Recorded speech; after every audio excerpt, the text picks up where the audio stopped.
보면 오늘은 이스라엘의 회복과 동시에 열방에 대한 심판의 말씀이 있습니다. 그래서 거기 1절부터 7절까지죠. 주로 열방을 심판하시는데 이게 하드락은 정확히 잘 모르는 곳이고, 다메섹 우리가 알죠. 북쪽의 다메섹, 그리고 하맛, 그것은 이제 다메섹에서 팔레스타인으로 들어가는 입구에 있는, 그리고 두로와 시돈, 이 자리에 있는 두로 시돈. 거의 특별히 두로는 바다 가운데 작은 섬으로 높은 성벽으로 보호되어 있어서 아주, 거기 보면 그들이 매우 지혜로움이라 이렇게 돼 있죠. 아주 지혜와 부가 있습니다. 그래서 두로는 자기를 위해 요새를 건축하며 은을 티끌같이 금을 거리에 진흙까지 쌓았도다. 굉장한 나라지만은 그러나 우리 주께서 그들을 정복하시며 그의 권세를 바다에 쳐 넣으시리니 그가 불에 삼켜질지라. 그래서 이방 나라들이 심판당하는 모습, 그리고 아스글론, 5절에 나오는 아스글론, 가사, 에그론, 그리고 6절에 아스돗, 이거 아주 블레셋의 대표적인 도시들입니다. 그들은 이제 다 수치를 당할 것이다. 그래서 7절에 그의 입에서 그의 피를 그의 입 사이에서 그 가장 것을 제거하리니, 이들은 우상 숭배하며 우상의 제물의 피를 마시는 자들이에요. 그걸 다 제거하시겠다. 그리고 그들도 남아서 우리 하나님께 돌아와서 유다의 한 지도자 같이 되겠고, 에그로는 여부스 사람, 다윗이 정복한 후에 그들이 하나님을 받아들이는 게 바로 여부스 사람 같이 되리라. 그러니까 이방은 다 심판받고 결국 하나님께 돌아오게 된다, 그것이죠. 그러니까 뭐 그들의 힘은 아무것도 아니라는 거예요. 그들이 뭐 3절에 보면 요새를 건축하고 또 많은 금을 거리에 진흙같이 쌓을 정도. 그러나 그런 건 힘은 아무것도 아니고 결국 이들이 다 벌받는다는 거예요. 이에 비해서 8절에 이스라엘은 보호하고 계시죠. 하나님이 그들을 다 내가 눈으로 친히 봄이라. 결국 보호 계신다는 것은 보호하신다는 것입니다. 그리고 이제 이렇게 열방은 심판당하지만 이스라엘은 아주 중요한 것이죠. 진짜 바로 이스라엘에게는 왕이 임하시는 거예요. 이거는 우리 하나님이 거하신 복이라고 그랬는데, 여기 보니까 이스라엘에게 왕이 임하시는 겁니다. 시온에 따라 크게 기뻐할지어다, 예루살렘에 따라 즐거이 부를지어다. 보라, 네 왕이 내게 임하시나니 그는 공의로우시며 구원을 베푸시며 겸손하여 나귀를 타시나니 나귀의 작은 것 곧 나귀 새끼니라. 우리 복음서에 보면은 이것이 바로 그리스도를 가르친다. 그래서 주님이 나귀 새끼를 타고 예루살렘에 입성하는 모습을 얘기하고 있죠. 바로 우리 주님을 얘기하는 거예요. 주님. 그래서 그분이 오시니까 전쟁이 끝나는 거. 10절에 보니까 화평. 10절에 내가 에브라임의 병과 예루살렘 말을 끊겠고 전쟁하는 활도 끊으리니 그가 이방 사람에게 화평을 전할 것이요 또 그의 통치는 전 영역에 미친다. 그래서 그분이 우리가 이제 여기 10절까지 쭉 보니까 이방은 멸망당하고 이스라엘에는 왕이 임하셔서 다스리기 때문에 진정한 평화, 그분이 오셔야 여러분 평화가 이루어지는 것입니다. 이방에게 화평을 전할 것이다. 10절에. 원래 이 땅에는 우리가 아는 대로 진정한 화평은 없죠. 평화는 없습니다. 집에도 그렇고 또 모임에도 그렇고 교회도 회사도 학교도 어디나 나라도 그렇고 여기서는 진정한 평화는 없습니다. 그건 우리를 다스려주는 왕이 없기 때문에 그래요. 그래서 우리가 아예 이 땅에 우리 대한민국 공동체가 이렇게 아주 잘 하나가 되고 이런 거 우리가 좀 생각이 어렵습니다. 주님이 다스리기까지는 절대로 불가능한 거예요. 그렇기 때문에 우리가 어떤 뉴스 같은 걸 보고 사회에 돌아가는 모습 때문에 막 참 답답해하고 또 마음이 상하기도 하고 억울하기도 하고 뭐 이런 일이 있을까. 그게 바로 주님이 다스리지 않는 세상의 모습이다. 우리가 그걸 알아야 돼요.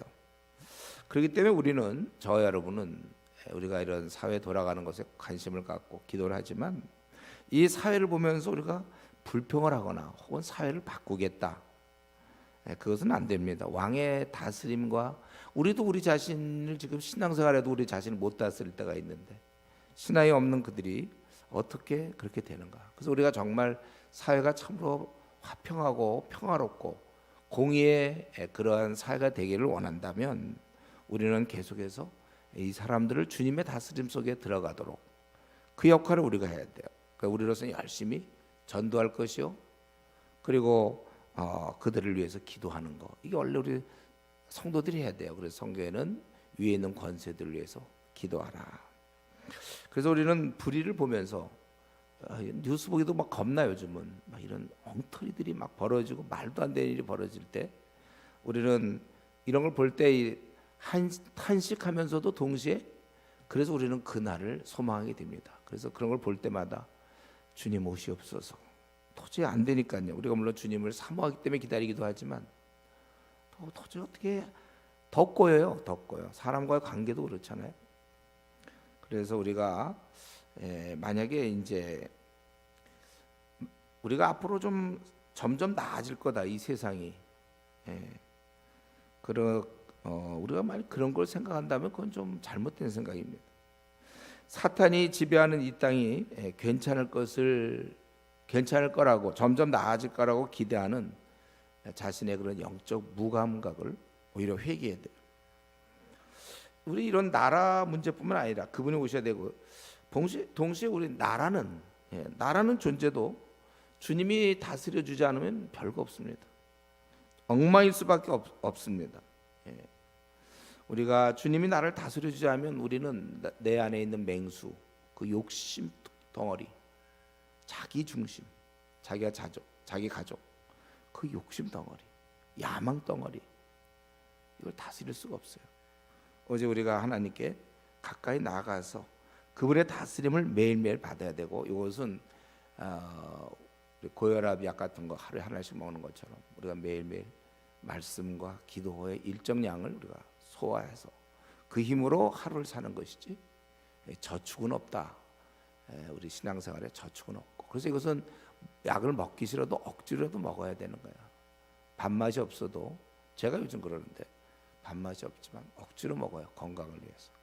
여러분들이 억지로 성경 보고 억지로 기도 생활하고, 물론 이제 거기서 발전해서 이걸 즐거운 단계로 갈 수 있으면 제일 좋은 거고, 아닐 시에는 억지로 해야 비로소 다시 기쁨이 생기고 만족이 생기고 그리고 소망이 생기고 열정이 생기는 거예요. 그래서 이제 이렇게 하시겠다고 하셨고, 실제 이스라엘을 어떻게 하실지 현실에서는 그 마지막 17절까지 내용이죠. 이방은 벌하셨지만 이제 이스라엘의 그 갇힌 자들, 남은 자들을 내가 풀어주겠다.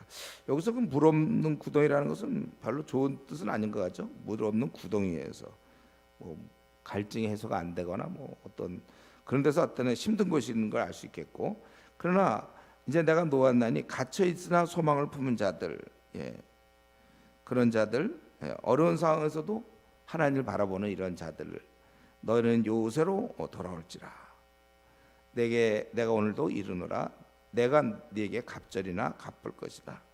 내가 유다를 당긴 활로 삼고 에브라임을 끼운 화살로 삼았으니 시온아, 내가 네 자식들을 일으켜 헬라 자식을 치게 하며 너를 용사의 칼같이 하겠다. 그래서 헬라와 싸워 이긴다. 실제 역사상에는 마카비 정도 될지 이건 정확한 상황은 잘 모르겠어요. 그래서 하나님께서 칼같이 사용하여 결국 이방을 이긴다는 거예요. 그것은 하나님께서 하시는 거죠. 특별히 그것은 14절에 자세히 나와 있어요.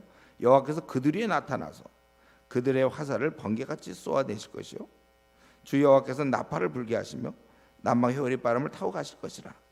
만군의 여호와께서 그들을 호위하시리니 그들이 원수를 삼키며 물맷돌을 밟을 것이며 그들이 피를 마시고 즐거이 부리기를 술 취한 것 같이 할 것인즉 피가 가득한 동이와 같고 피 묻은 제단 모퉁이와 같을 것이라. 동이라는 것은 이제 그릇. 그래서 가득한 동이와 같고 피 묻은 제단 모퉁이와도 같을지라. 그래서 피가 가득한 동이, 또 피 묻은 제단 모퉁이와 같다. 해석상 좀 어려울 때 원수들의 멸망인지 아니면 이렇게 감사할 때 그 풍성한 재물이 넘쳐서 그런 재물이 넘쳐난다는 뜻인지 이건 좀 명확하지 않습니다. 어쨌든 이들은 굉장한 승리를 얘기하고 있어요. 하나님 함께 하심으로. 그리고 그날에 여호와께서 이제 16, 17절에 보면 이스라엘을 구원하시고 이날에 그들이 하나님 여호와께서 그들을 자기 백성의 양떼같이 구원하시. 양떼라는 것은 원래 힘이 없어요. 그들은 맹수에 죽어가고 이럴 수 있지만 목자가 구해줘야 됩니다. 그래서 우리 하나님께서 그렇게 주님께서 그렇게 하신다는 거죠. 사실 우리가 뭐 할 만한 일이 이 땅에 없습니다. 그분께서 도와주셔야죠. 오직 그분이 도우시고, 이들은 사실은 뭐 이스라엘 민족 아무것도 바라볼 게 없는데 정말 양떼와 마찬가지죠. 민족이 군대도 없고 나라도 없고 뭐 부하지도 못하고 아무것도 없고 무방비에 초라한 족속이지만 우리 하나님께서 그들을 도와주신다. 그래서 그 결과로 왕관의 보석, 보셨어요? 이런 거 어디 가서 왕관에 달 이 보석들 쫙 빛나는. 그리고 이 여호와의 땅이 빛나리로다. 이들이 양떼 같은 자들이지만 그렇게 되어서 그의 형통과 그의 아름다움이 어찌 그리 큰지 곡식은 청년을 새보던 처녀를 계속해서 강건하게 해주신다. 그러니까 요 11절에서 쭉 보면 하나님께서 풀어주시고 이스라엘을 돌아오게 하셔서 연합시키시고 원수를 이기고 결국 빛나게 해주신다는 거예요. 뭐예요? 결국 다 하나님이 하신다는 거예요. 하나님께서 은혜 주시고 함께 해주실 때만이 이루어질 수 있는 것입니다. 하나님께서 이끌어 주시면 양떼같이 구원하시며 그들이 왕관에, 결국은 그 나라가 또 우리 한 개인이 빛나게 되어 있는 것입니다. 하나님이 이끌어 주지 않으면 이들은 노예죠. 초라함을 면할 수 없습니다. 하나님의 이끌어 주심, 하나님과 우리가 동행, 이게 이렇게 중요한 거예요. 사실 우리의 생은 이걸로 결정됩니다. 하나님이 우리를 이끌어 주시느냐, 이끌어 주지 않느냐. 즉 하나님과 우리가 동행하느냐, 또 우리 편의 책임도 있죠. 내가 동행을 거부하느냐. 하나님과 우리가 동행한다면 우리는 이 삶이 끝나는 것이죠. 이게 우리가 주님과 하나님과 함께하는 것, 그것이 내 삶이 빛날 수 있는 비결입니다. 뭐 너무 뻔하죠. 오늘 이 밤에도 우리는 너무 뻔한 얘기를 듣는데, 하나님께서 함께하는 삶은 승리고 하나님을 멀리하는 삶은 초라한 거예요. 그래서 이건 본인의 결정이죠. 본인이 뭐 예배 시간도 잘 안 오고 성경도 잘 안 보고 기도도 안 하고 자기가 그냥 뭐 어떻게 별로 동행할 생각을 안 하면, 어떻게 하나님께서는 손을 내밀었지만 본인이 안 하면 뭐 그렇게 안 하는 거고, 그러나 반면에 본인이 하나님을 가까이 하고, 너희가 하나님을 가까이 하라 그러면 내가 너희를 가까이 하시겠다, 그렇게 말씀하셨어요. 내가 가까이 하면 결국 하나님이 우리를 이끌어 주시고, 그렇다면 우리의 삶은 승리인 것입니다. 그래서 여러분, 우리가 이 시간에 좀 알아야 될 것은 나의 어떤 이 땅에서 남은 생의 승리나 어떤 그 이기는 것, 이거는 나라는 존재와 아무 관계가 없다는 거예요. 나는 약해도 그분이 하시면 되는 거예요. 그러므로 우리가 자꾸 자신의 약함을 내세워서 숨으면 안 됩니다. 우리는 부족해도 우리는 세상을 이길 수 있는 존재들입니다. 원래부터가 나의 강하고 약한 건 문제가 아니에요. 우리 모세가 그랬던 거 아닙니까? 아니, 그를 지으신 분이 하겠다는데.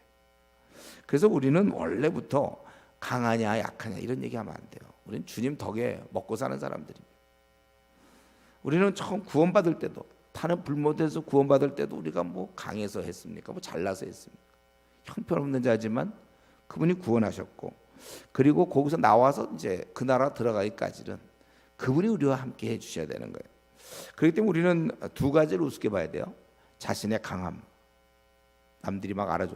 자신의 강함을 우습게 봐야 되고, 또 자신의 약함, 그것도 우리가 우습게 봐야 됩니다. 약해봤자 하나님이 함께 하시면, 또 강해봤자 하나님이 함께 하지 않으면 다 소용없는 거예요. 이런 건 다 필요 없는 거고, 중요한 건 내가 하나님과 동행하려고 애를 쓰고 있는가, 하나님이 나를 이끄시는가. 그래서 결과적으로 우리 중요한 것은, 그래서 현재 내 삶은 어떤 상태인가, 빛나고 있나, 그것이죠. 우리 그 왕관의 보석같이 여호와의 땅에 빛나리로다. 우리가 현재 내 삶은 얼마나 빛나고 있는가. 삶이 빛나는 삶을 뭐 이상한 듯이 우리의 마치 뭐 로망인 양, 우리의 목표인 양, 우리가 그렇게 생각해서는 안 되고 하나님이 이끄는 자의 삶은 빛나는 것은 당연한 것입니다. 그래서 우리는 이렇게 얘기해야 돼요. 과거는 어떤지 몰라도 지금의 삶은 남과 바꾸고 싶지 않다. 우리는 그렇게 얘기할 수 있어야 됩니다. 물론 지금 과정일 수도 있어요. 우리 요셉 같으면은 뭐 종살이 할 수도 있고 옥살이 할 수 있고 또 그런 나중에 이제 총리가 되는데 총리만이 빛나는 게 아니라 그가 종일 때는 종으로서의 과연 하나님을 믿는 자의 종은 저렇구나. 감옥에 들어가서는 감옥에 들어. 다윗이 왕일 때 빛나는 것이 아니라 쫓겨다닐 때 여전히 그의 삶은 빛나고 있는 것입니다. 우리는 바울 사도도 감옥에 들어가도 그의 삶 빛나고 있는 거 아니잖아요. 빛나고 있는 거잖아요. 우리는 하나님의 뜻을 이루는 과정 중에 있는 자의 그 삶, 그것은 초라하거나 무기력한 것이 아닙니다. 자꾸 현재 모습을 보면서 왜 삶이 그 모양이냐, 하나님 무려 함께 하시느냐, 그렇게 얘기하면 안 돼요. 본인이 알고 있어야 돼요. 내가 지금 하나님과 동행 중인가. 그러면 외부적으로 볼 때, 밖에서 볼 때는 혹시 뭐 정말 뭐 별 볼 일 없고 초라하게 보일지라도 그것은 결코 초라한 것이 아니에요. 아무튼 우리는 뭘 하든지 뭐 어떤 형편인지 잘 모르겠지만 우리의 삶은 빛나야 하고 또 그것이 마땅히 하나님이 이끄는 자의 축복입니다. 이 말 우리가 오해하지는 않죠. 잘 먹고 잘 풀리고 돈도 많고 잘 취직하고 결혼 잘하고 애기 잘 낳고 애기 똑똑하고 건강하고 승진하고 우리 지금 그런 걸 얘기하는 게 아니에요. 그런 건 아무 관계가 없어. 그런 것은 그거는 그럴 수도 있고 아닐 수도 있다고 그건 우리가 수백 번 얘기한 거예요. 일은 잘 풀릴 수도 있고 못 풀릴 수도 있고 그런 게 중요한 것이 아니라 하나님과 내가 함께 가느냐. 그래서 뭐 아무리 뭐 하버드 대학을 나오고 박사학위더라도 수협에도 안 나오고 금욕에도 아니면 주일 우리 예를 든다 성경도 제대로 안 보고 전도도 안 하고 그건 초라한 생이죠. 그런 생이 비록 자기는 배운 거 하나도 없어도 주님을 위해서 자기가 영혼을 구원하고 또 주님의 일을 하고 열심히 예배드리고 기도 생활하고 어린 자 돕고 성경 공부하고 PBS 열심히 하고 이런 자의 삶이 빛나는 것이죠. 이제 우리는 제대로 하나님 앞에 사는 자는 축복을 받게 되고 그것은 바로 삶이 빛나는 것입니다. 옆 사람이 볼 때 그의 삶이 빛나야 되는 거예요. 우리 빛나는 인생 주셨는데 초라하게 사는 일이 없도록 우리가 오늘 이 밤에도 다시 한번 생각해 봐야 돼. 내가 이 정도 사는 건 세상 사람도 사는 거 아닌가? 그거 말고 내가 정말 빛나는 인생을 살아야 돼요. 우리 요 면에서 분명히 영적으로 깨어 있어야 됩니다. 세상에서 잘 나가고 승진하고 이런 게 아니에요. 하나님 보실 때 어떨까? 빛날까? 천사들이 볼 때 어떠냐 이거죠. 그리고 내 생을 누군가가 봤을 때 그게 어떤 것인가? 그래서 우리가 이렇게 내 생이 혹시 초라할까 봐 우리는 이것을 두려워할 수 있어야 됩니다. 나를 아무리 들여봐도 내 생은 좀 초라하다. 그렇다면 우리가 하나님께 부르짖어야죠. 내 생이 이게 뭡니까 이게? 이거 기껏 와서 뭐 잘 먹고 잘 사는 겁니까 내 생이? 뭐 주님 위해서 하나도 열매도 없고 뭡니까 이게? 이렇게 하도록 이렇게 살도록 그 하나님께서 하신 겁니까? 우리 하나님께 말씀드려야 돼. 만족도 없고 기쁨도 없고 뭐 이래. 분명히 하나님 말씀에는 우리가 제대로 하나님 편에 붙어서 은혜 받을 때에는 하나님께서 이렇게 왕관의 보석같이 빛나려 하셨는데 이거 어찌 된 겁니까? 여러분이 자기 자신을 생각해 볼 때 초라한지 그걸 분명히 빛나는지 생각해야 되고 다시 한번 세상에서 잘 풀리는 거 말고 그거는 아무것도 아니고요. 하나님 앞에 좀 내가 천사 앞에 섰을 때 초라하지 않겠는가? 부끄럽지 않겠는가? 분명 내가 만약에 지금 그게 확실히 없다면 뭔가 좀 잘못된 거 아닙니까? 우리가 이 부분을 찾아봐야 돼요. 어째서 내 삶이 빛나지 않는가? 우리가 오늘 기도할 때 어떻게든 내가 회복된 자라면 내 삶은 빛날 것인데 나는 정말 그런 느낌을 가질 수도 없고 만족도 못 하겠고 하나님 앞에서 뭐 내세울 것도 없고 주여 이 초라한 생을 이제 바꿔주십시오.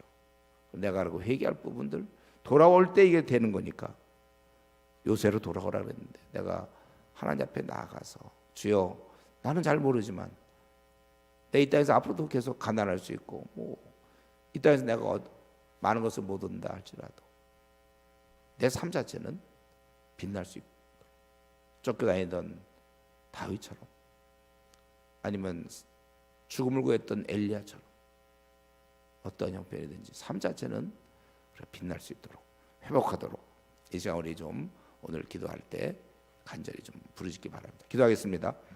하나님 아버지, 이 자리에 우리 귀한 주의 백성들 함께 모였습니다. 우리 중에 아무도 그 생이 초라한 사람 없게 하여 주시옵소서. 하나님 앞에서 떳떳하며 하나님께 영광 돌리며 왕관의 보석처럼 그러한 삶을 살게 해 주시옵소서. 이 땅에서의 영광 구하지 않고 그 나라의 영광을 구하는 저희들이 되게 해 주시옵소서. 기도 시간에 복을 주시옵시고 은혜를 주시옵소서. 주여 성령님께서 역사하셔서 우리가 고쳐야 될 거 회개할 거 있으면 회개하게 하시고 온전하며 이제 하나님과 동행함으로 앞으로 남은 생각은 갈수록 빛나는 그러한 인생들 되게 해 주시옵소서. 감사하며 예수님의 이름으로 기도드리옵나이다. 아멘.